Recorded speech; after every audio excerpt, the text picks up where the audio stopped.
For there is a wind of change, it blowing through the Spice Island.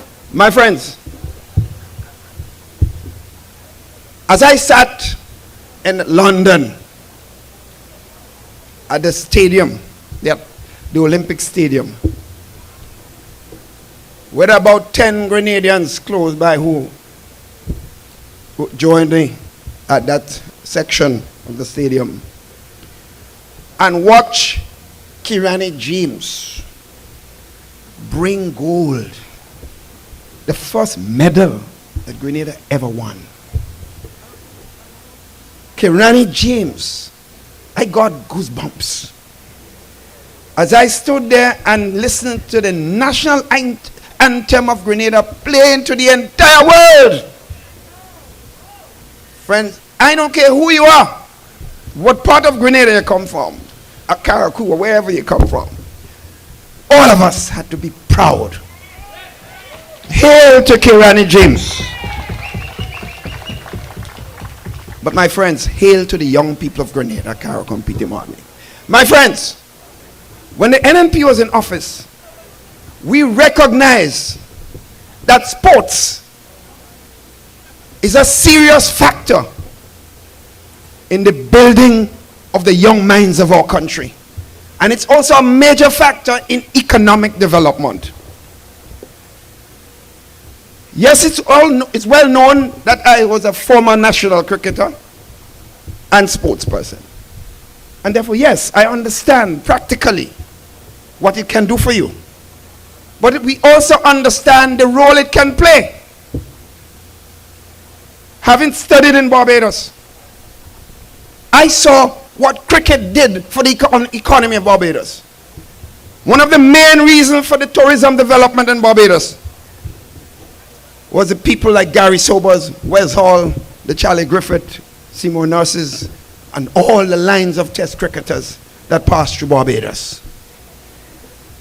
Jamaica, you know, my friends, is at the pinnacle of the sporting world at this time. A small country with a couple million persons, having the fastest man and becoming the third country in the world leading medals in athletics. That, my friends, together with the cricketers and the footballers, are promoting Jamaica tourism in such a way that it will benefit all persons in Jamaica, my friends. And hopefully the Caribbean would also get a spin-off out of it. So we constructed, my friends, and sought to have the Chinese to build a cricket stadium for World Cup 2007. It was all grant money. We didn't have to spend a cent. They did it. When we signed the contract, it was for stadia. Stadia, my friends, those of you who understand English language, and the government didn't seem to understand that. The government didn't understand stadium means more than one stadium. So they were foolishly saying the NNP did not negotiate for the athletic stadium. I told the Prime Minister, look back at your documents and see what you see there. Stadia. I didn't hear a word from them after that. We would have had a first-class athletic stadium in Grenada. So we wouldn't be talking about Kirani James, one Kirani James. We'll be talking about a multitude of Kirani James throughout the length and breadth of Grenada. Karakou and Peter Martin. My friends, when the government came into office, the contract for the athletic stadium was already signed. $25 million of grant money. You know that is money will be spent throughout the country, my friends.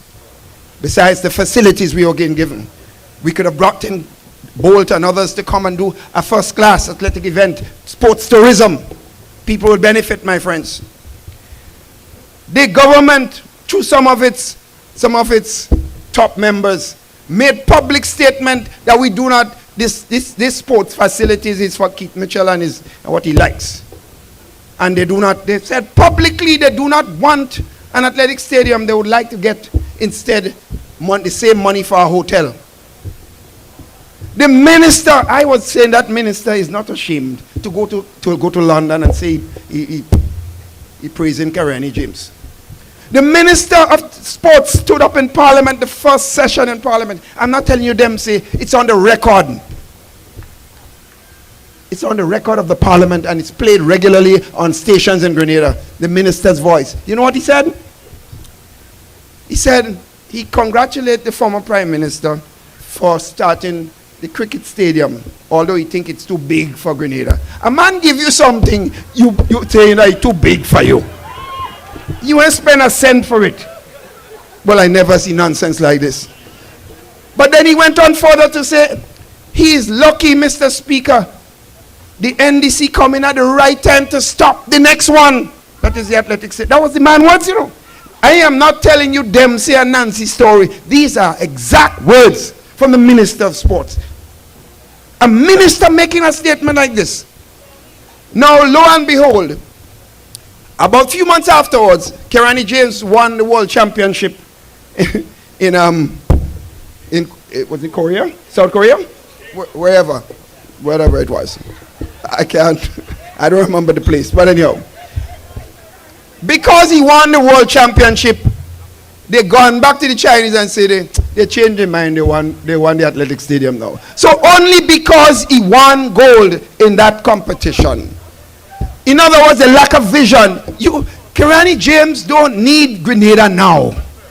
He has already reached the pinnacle. He has all the facilities available to him, and the young man is very smart.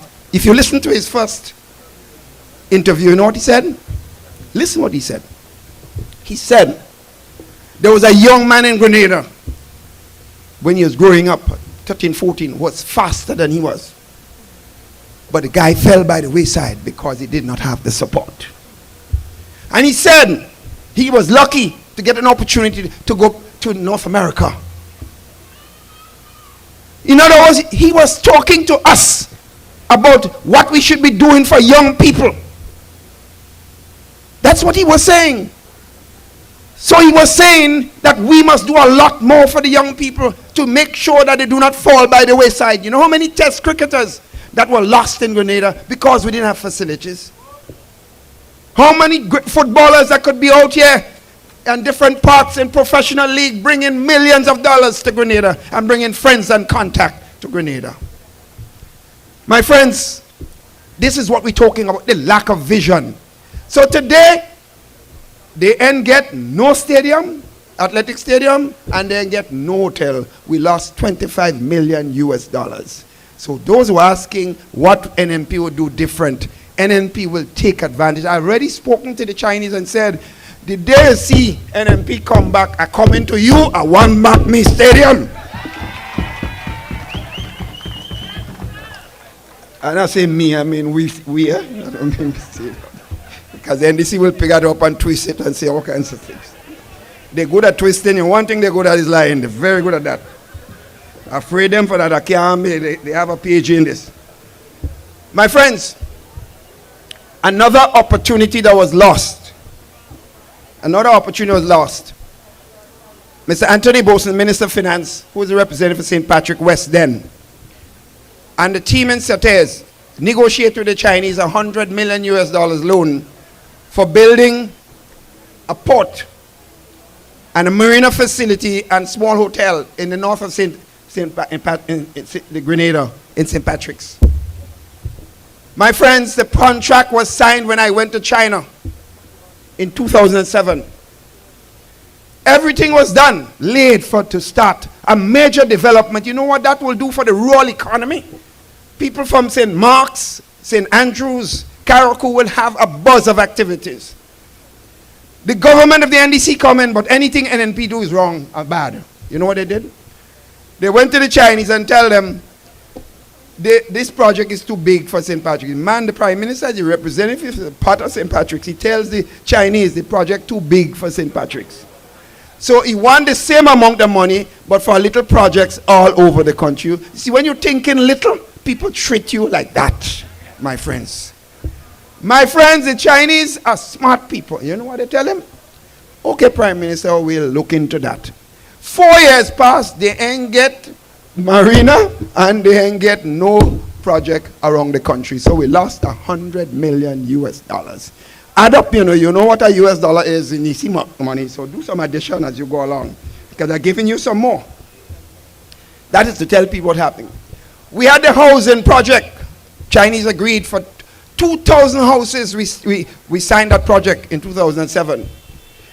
When they said to the Chinese, well, we want now the stadium back, the Chinese say, well, you already throw it, so if you have to do that, you have to give up something. They tell the Chinese they will now give up 1,000 houses to get the athletic stadium. My friends, the Chinese say, all right, they sign a new contract. Well, up to now, no new houses start and no stadium still. I hope he knows that yet, because when we come back, we want the athletic stadium and we want the 1,000 houses still. Because that was promised in a document by the government of Grenada and China. So you see what we have lost again? You know what 1,000 houses are? That's a lot of development, a lot of jobs, a lot of opportunities for the country as a whole. What I consider the worst case, my friends, is the CCC project, a $45 million project, where 400 workers were working for 4 years under the NNP. The second phase was $45 million for scores of miles of road, farm roads and feeder roads in the country and rural part for agricultural development and tourism development. The NDC came in, they say, because one of the ministers of government had a brother working on the project with CCC. They say that they don't want CCC to do the project. So they interfered with the project, stopped the project, the second phase, never came on, and asked the Kuwaiti government to give a new contract. Well, my friends, when you negotiate in contracts and you stop one and you want to start over, you have to go all back to the drawing board. It is 4 years now, my friends. The 400 workers are home. 400 workers, some of the best paying workers in the country. Most of them earning over $120 a day in Grenada. All of them are home. Some of them have passed on through the stress and pressures. And many of them have lost their homes. We have lost $45 million. And you know the image that would have created. The Kuwaiti government and people are mad with the government and people of Grenada, Karakum. In fact, in Sheldon Douglas Calypso, he said this thing about CCC coming back is a lie. Up to now, not a word. 4 years of economic loss, my friends. We had a project in St. Andrews called the CDB project. Signed and ready to go. It already started, my friends, when we were in office. It started in April 2008. Engineers were chosen. Consultants were chosen. The Grenville people chose a local group to advise the contractors as they continue to work in St. Andrews. The project was a new bus terminal in St. Andrews. A new market with toilet facilities for vendors. They will pay a fee because everything has to be paid for. But we'll get a modern market in St. Andrews. And a meat market in Maribor. People killing meat and cutting meat and almost on the dirt in St. Andrews, on the ground in St. Andrews. That is unhealthy. They interfered with this project, my friends. When they thought about saying that they would want a new design, I said to them, if you interfere with the project, it will take about 2-3 years before. They said, no, we'll get it started quickly. My friends, it's now the 4th year the project has now started.